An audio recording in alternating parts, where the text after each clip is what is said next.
So now we're doing LeetCode number 200. We want to find the number of islands in a given matrix, which is a two-dimensional array. So the way it works is that every time you see one, that's an island. So if you have like 1, 1, 1 here, and then you have like ones in a column or ones in a row that are connected to each other, that is an island. So we should count that as one island. So this whole thing up here that looks like a puzzle piece is just one island because they're all connected to each other, either vertically or horizontally. Now, however, if you look down here, if they're connected to each other horizontally or vertically, that's good. We have one island there. However, if they're connected diagonally, that's not an island anymore. So that's not part of the same island anymore. So that should be counted as a separate island. So diagonals don't count. Only horizontal, vertical connections count. Every time you have ones, that's one island. This is another one, even though there's only one. And this is another island. Two ones connected to each other. So the way I'm thinking we should solve this is by doing a simple BFS. So every time you see ones, we just go through the ones in rows and columns, and we keep exploring until recursively we keep exploring using the BFS until we run out of ones. And every time you see the one, we just null it out or we set it to 0 to make sure we don't visit that one again in the future.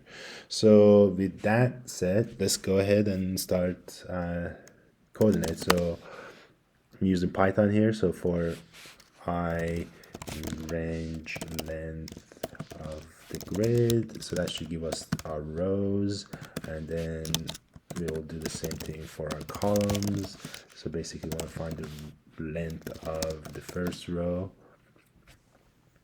It should give us the number of columns, and then all we have to do is like check the position ij of our grid to see if it is a 1. If it is, then increase our count. So let's go ahead and set a variable that we're going to return called count, and we're going to increase our count by 1, and this is where we're going to call our BFS. Our BFS is going to we're going to pass the I and j to it, and it basically what it's going to do is like it's going to explore from this position. It's going to branch out to the left and right and top and bottom of I and j and look for all the ones that it finds and sets them to 0, which is very important. So let's go ahead and implement the BFS. Before we do that, let's make sure we return something here. We want to be able to return our count once we're done with the for loops. So that should work there, and now we just have to implement the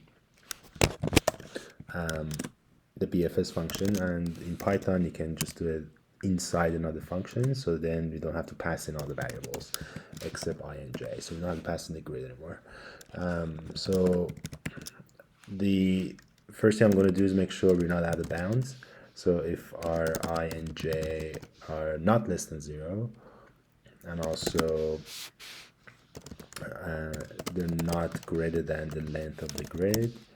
So if I and j are not greater than the length of the grid, so this is how we're going to check the number of columns.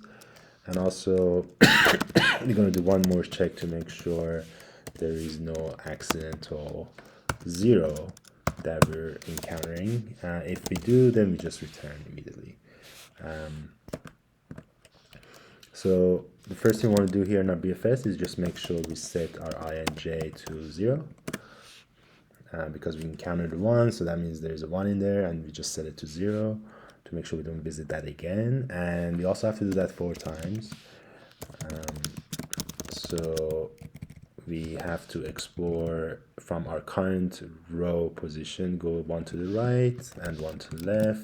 From a column position, go to 1 up and 1 down, and that should do it. And so let's see if that works. And perfect, that does seem to work. And this is a BFS approach using recursion, and hopefully this was helpful to everyone watching. Thanks.